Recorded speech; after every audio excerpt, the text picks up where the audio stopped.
If you've ever come home from placement thinking, I didn't think I learned anything today, then this one is for you. Hello, you're on Shift with Sian, the platform that empowers student nurses with the knowledge, the tools and the support to build confidence in practice. So many student nurses worry that if they're not constantly practicing new skills, something must be wrong with them or their placement that they're on. Placement learning doesn't automatically happen. Sometimes you have to advocate for yourself to get the experiences that you need. And in this video, I'm going to walk you through why feeling stuck on placement is common, safe professional ways to speak up, what to do if nothing changes, and who to go to for support. So if you're in the first year, final year, or anything in between, this one is for you. First, let's normalise this. Now, placement environments are busy, wards are understaffed, nurses are juggling patient safety, paperwork and home pressures, and sometimes teaching students unintentionally falls down the priority list. But that doesn't mean that you're a bad student, that the staff don't like you, or that you're incapable. It usually means that the system is stretched, but your learning still matters and you are absolutely allowed to ask for it. Advocacy starts with small professional conversations. You don't need to be confrontational, you don't need to complain. Advocacy sounds like, I'm really keen to practice observations, can I do the next set?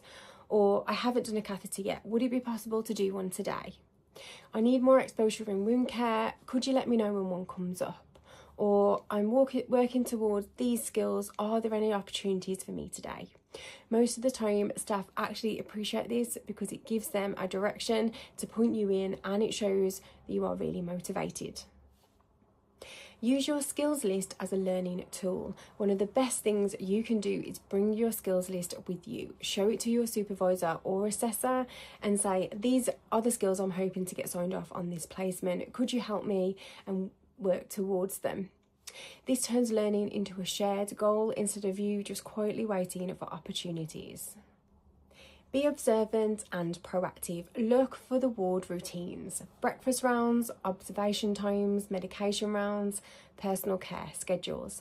Once you see a pattern, you can step in and offer to help. This builds trust, and trust leads to more learning opportunities.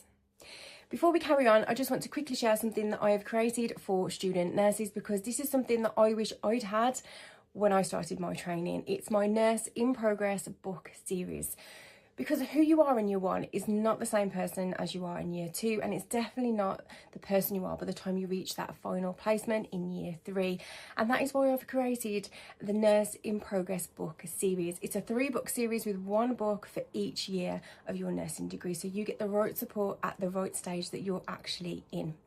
Inside each book, you'll find placement confident tips, realistic study strategies that fit around your shifts, honest personal stories from someone who's been there, and a real insight into what nursing is truly like. This series does not sugarcoat nursing. It shows the reality, the stress, the pressures and the self-doubt, but also how to survive it and grow through it and feel more confident in yourself as a nurse. I'll leave the link for this series in the description. It is available on Amazon right now. Know what you are not expected to do. Now, this is important. You are not meant to know everything already. Perform skills that you haven't been taught. Be left unsupervised with high-risk tasks or patients, or feel pressured to do unsafe practice. Advocating isn't about doing more than you should. It's about learning safely. Now let's talk about what happens when you've spoken up and you're still not learning. This does sometimes happen, but there is a proper support system in place for this. Step 1 is your practice assessor. So explain to them what you're missing out on, what you've already asked for, and how it's affecting your progress. They can adjust learning plans and speak to the team about providing you with more opportunities. Step 2 is involving your placement education team. These are the people whose job it is to support students' learning in the trust that you're on placement with. They can organise learning opportunities, address poor placement experiences, and intervene when learning isn't happening.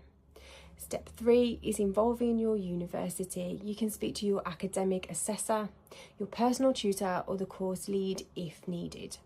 They can advocate formally and support you in those next steps. Speaking up does not make you difficult, it makes you professional. Universities and trusts would much rather fix problems early than have students struggle silently. And a tip to make asking a little bit easier is to keep brief notes.